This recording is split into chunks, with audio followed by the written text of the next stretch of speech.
Welcome back to the channel, guys. Today is Tuesday, a beautiful day, but honestly, my brain is completely fried from trying to process everything happening in Port Charles right now. Let's just dive into the mat. Okay, so I've been thinking about this Hudson Parker situation and... Wait, let me back up. Hudson shows up at the Quartermain mansion, right? And he just happens to run into Brooklyn Quartermain and baby Phoebe. The sheer panic on Brooklyn's face in the preview is honestly kind of hilarious, but also terrifying. Brooklyn is completely shocked to see him there, and immediately asks what he's doing on the estate. And Hudson, being the slick, nefarious corporate guy that he is, doesn't even flinch. He just plays it off and says he's there to see Josslyn Jack. Actually, no. First I should mention why Hudson is even a threat. We all know Hudson is hunting for information on Delilah Wilson's baby. Ethan Lovett faked that whole DNA test, stole police evidence, and claimed he was Phoebe's father from a one-night stand with Delilah. And then the second Hudson arrived in Port Charles, Ethan literally packed his bags and fled town like a total coward, leaving Ava Jerome to deal with the fallout. So now Hudson is sniffing around the Quartermains because Brooklyn and Harrison Chase are fostering Phoebe. Hudson is absolutely relentless, but his excuse for being at the mansion? Brilliant.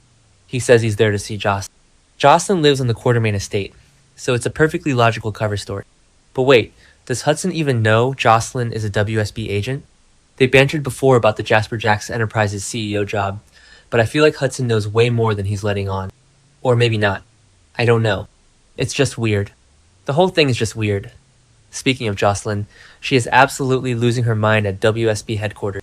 The preview shows her in Jack Brennan's office, and she is outraged.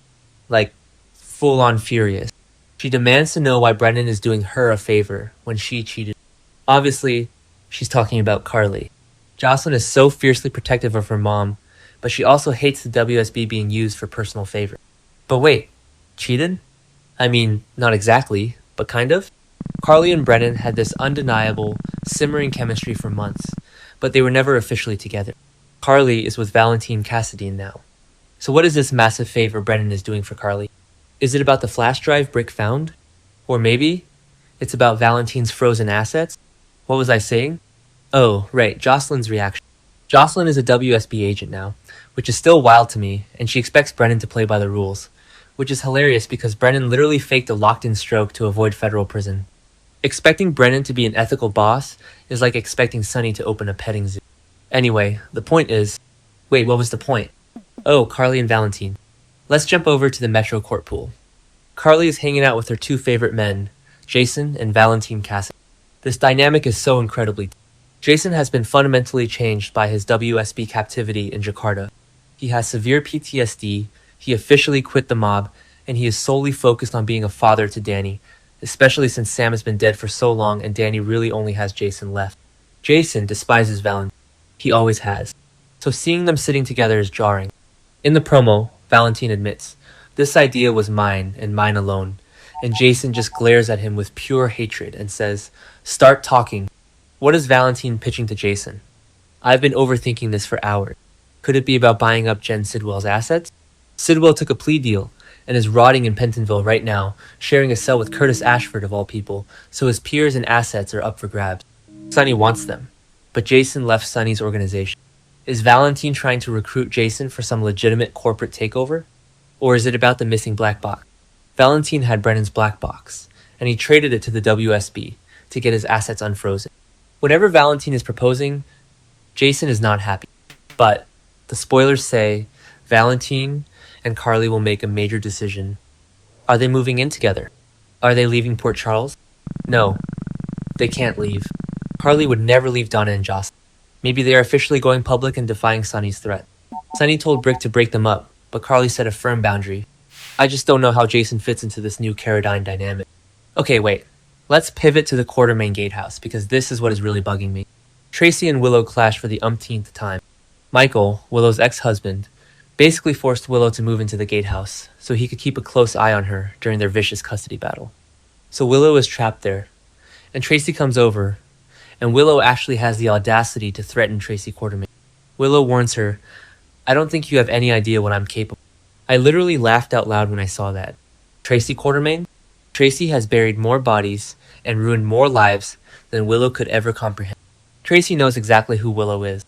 Tracy is probably one of the few people in town who remembers that Willow is Nell Benson's twin sister. The psychotic genetics are there. But then again, maybe Tracy shouldn't underestimate Willow. Let's backtrack for a second. Willow literally stole paralytic drugs from Jen Sidwell, injected her current husband Drew Kane for months to simulate a locked-in stroke, and kept him paralyzed just to maintain control. She is absolutely capable of horrific things. But threatening Tracy to her face? That is a rookie mistake. Tracy will destroy her. And it's not just Tracy that Willow is battling. The spoilers say Willow also battles Jack Brennan. Willow discovers that Brennan isn't paralyzed, and she makes a deal with him to find dirt on Drew. But Brennan tells Willow to stop turning to her mother, Nina Reeves, for all her scheming. Brennan is becoming fiercely protective of Nina. It's actually kind of sweet, like in a twisted, villainous way. Brennan and Nina shared that steamy kiss, and they've been tearing Windermere apart looking for the black box. Brennan sees how toxic Willow is for Nina. Willow constantly uses Nina and then throws her away. Brennan is basically telling Willow to fight her own battles and leave Nina out of it. I am completely here for the Brennan and Nina romance agenda, but if Brennan stops helping Willow, Willow is completely defenseless against Drew. Drew has rapidly regained his speech and mobility. He survived Nina pushing his wheelchair into the lake, and he is plotting a scorched earth revenge against Willow. Willow is so focused on fighting Michael for custody and threatening Tracy that she doesn't even realize Drew is the real monster waiting in the dark. What else? Oh, the Lucas Jones ambush. This is probably the craziest part of the spoiler. Lucas is in his brand new condo. He just signed the lease, he's trying to move on from the trauma of Marco Rios dying, and he's just settling it. Suddenly, someone comes out of nowhere and attacks him.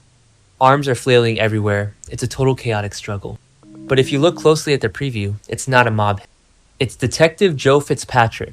Why is Joe attacking Lucas? Well, we know that Lucy Coe completely messed up the real estate paper. She double-booked the condo lease. Both Lucas and Joe signed agreements for the exact same. So Joe probably walked into what he thought was his new empty apartment, saw a stranger in the dark, and his police instincts kicked in. Lucas, who has been held at gunpoint by Sidwell recently, probably panicked and fought back. It's a massive, hilarious misunderstanding. But honestly, how are they going to work this out? Are they going to be forced to live together? The classic enemies to roommates to lovers trope. I am so on board. Lucas needs a good guy in his life, and Joe is a solid detective. Plus, they both have trauma from the whole Cassius Faison, Nathan West fake out. Sparks are definitely going to fly between them once they stop punching each other. Okay, let me gather my thoughts. What's happening across town? Laura Collins. Laura summons Police Commissioner Anna Devane and ADA Justine Turner to her office. Laura is leaving Port Charles for an extended period of time. She's heading to Ireland to visit Kevin and Ace. We know there are rumors that Kevin might be cheating or that their marriage is falling apart, so Laura needs to go sort that out. But before she leaves, she needs to place someone in charge of the city. Anna asks Laura who is going to take over her mayoral duty. Is Laura seriously going to put Anna in charge? On paper, it sounds like a rational choice. Anna is the police commissioner, she's a former WSB agent, she's respected.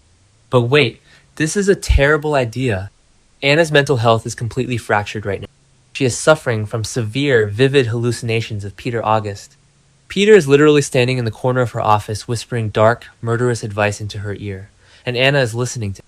She's been plotting to set deadly traps for Britt Westbourne because Peter told her to. If Laura hands the keys to the city over to Anna Devane right now, Port Charles is going to burn to the ground. Justine Turner is sitting right there. Justine is the ADA. She survived being taken hostage by Sidwell. She stood her ground against Sonny Corinthos. She is way more stable than Anna. But Laura trusts Anna blindly. This is going to be a disaster. Probably doesn't matter, but I notice Anna's hands shaking in the last. She is losing her grip on reality. Finally, the spoilers round out with Ava Jerome setting a trap and Drew Kane vowing revenge. This has Sonny Corinthos written all over it. Drew and Ava have been secretly colluding at the Metro Court Garden. They have this dark alliance based on their mutual hatred for Sonny.